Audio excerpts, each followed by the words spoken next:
Hello students, let's read the question. The potential energy of the particle varies with distance x from a fixed origin as u equals to a root x divided by x square plus b, where a and b are dimensional constants, then dimensional formula of a b. Okay, so a b का dimensional formula हमें find out करना है, तो इससे पहले हमें a और b के dimensions find out करने पड़ेंगे कि क्या है, ठीक है। वो निकालने के लिए अब देखो, ये हमें फॉर्मूला दे रखा है u equals to a root X divide by X square plus B. U क्या रिप्रेजेंट कर रहे हैं यहाँ पे, पोटेंशियल एनर्जी, एनर्जी रिप्रेजेंट कर रहे हैं। एनर्जी के डायमेंशन हमें पता होने चाहिए। पोटेंशियल एनर्जी का आपके पास एक फॉर्मूला भी होता है, एनर्जी के डायमेंशन तो सेम ही होते हैं। पोटेंशियल एनर्जी का मान लो फॉर्मूला हमारे पास mgh होता है, ठीक है। तो यहाँ से जो पोटेंशियल एनर्जी के डायमेंशन आ जाते हैं, मास का क्या जाता है m, g का रिप्रेजेंट करे acceleration due to gravity. Acceleration के हमारे पास डायमेंशन हमें पता है कि LT-2 होते हैं, हाइट का रिप्रेजेंट करे एक तरह से डिस्टेंस ही, तो इसके हो जाते हैं l। तो एनर्जी के डायमेंशन हमारे पास क्या आ जाते हैं ml/t-2, ये हो गया एनर्जी के डायमेंशन। अब देखो, according to principle of homogeneity, जो लेफ्ट हैंड साइड टर्म में जो एनर्जी है और राइट हैंड टर्म है, इन दोनों के डायमेंशन सेम होने चाहिए, ठीक है। तो जो a root X divide by X square plus B है, इसके जो डायमेंशन होंगे हमारे किसके डायमेंशन के इक्वल होंगे, ml/t-2, एनर्जी के डायमेंशन के इक्वल होने चाहिए, ठीक है।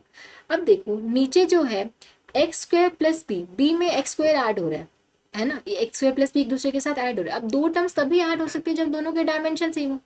जिसका मतलब क्या है कि जो एक्स स्क्वायर है उसके डायमेंशन बी के डायमेंशन के इक्वल होने चाहिए, तभी दो टर्म्स तभी ऐड हो सकती हैं जब दोनों के डायमेंशन सेम हो, ठीक है। तो एक्स क्या है, हमारा एक डिस्टेंस है, ठीक है, डिस्टेंस ही बता रहा है, डिस्टेंस एक्स, तो एक्स के डायमेंशन क्या हो जाएंगे एल, तो एक्स स्क्वायर है तो ये हो जाएगा एल स्क्वायर। तो जब बी के डायमेंशन आ जाएंगे क्या आ जाएंगे एल स्क्वायर, ठीक है।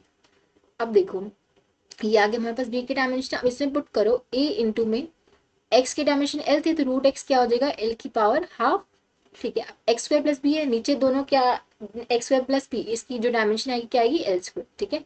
नीचे वाले जो टर्म है एक्स स्क्वायर के डायमेंशन एल स्क्वायर, बी के डायमेंशन एल स्क्वायर, इस पूरे टर्म के डायमेंशन क्या होंगे एल स्क्वायर, ठीक है, ml/t-2, ठीक है। ये आप इसको सॉल्व करो तो हम इधर ए की जो डायमेंशन आ जाएंगे हमारे पास ml/t-2, यहाँ से L2 ऊपर जाएगा और L⁻½ नीचे, ठीक है। तो ये आ जाएगा ml4 माइनस हाफ ऊपर जाएगा t-2, तो ये आ जाएगा 4 to 8 माइनस ये हो जाएगा L⁻7/2 t-2।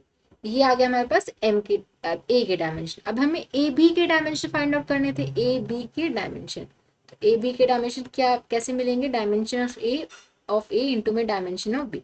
ए के डायमेंशन क्या है ml/7/2 इंटू में t-2, ठीक है, इंटू बी के डायमेंशन क्या थे L2, ठीक है। इसको आप पावर्स कलेक्ट कर लो, एल की 7/2 + 2 हो जाएगा ये, ठीक है। तो ये हो जाएगा 7/2 + 2 कितना हो जाएगा 7 + 4 11/2,